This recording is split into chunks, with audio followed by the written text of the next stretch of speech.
Hello guys, in today's video I'm going to show you how you can withdraw Notcoin from Telegram wallet. This tutorial will be quick and simple, so make sure to subscribe to the channel before we dive into.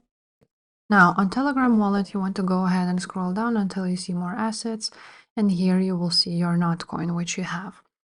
You're going to choose it. And also guys, for now Ton network is a little bit congested, so it will take a lot more time for your coins to reach another wallet, specifically from Telegram. Now from here you will you're gonna just basically click send option. After that you will once you will click send, you will see an option to choose external wallet, so you want to go ahead and click on it. And now you will need to choose Ton network withdrawal address on Binance. So you'll go to Binance.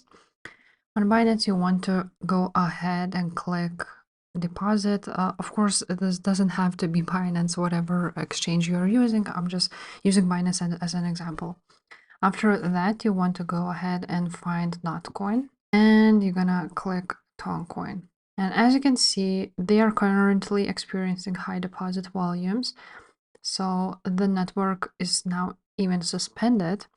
So you cannot actually send Notcoin, but you can go ahead and click set reminder. After it will go back to normal, they will send you a reminder, and then you can go ahead and withdraw your Notcoins from Telegram wallet to Binance. Now, if you would go, for example, to Bybit, the deposit address works just fine, so you can actually use, for example, Bybit instead of Binance, and then send your Notcoins from Telegram to Bybit. And yeah, that's basically it. If this video was helpful, make sure to subscribe, and I will see you next time. Bye.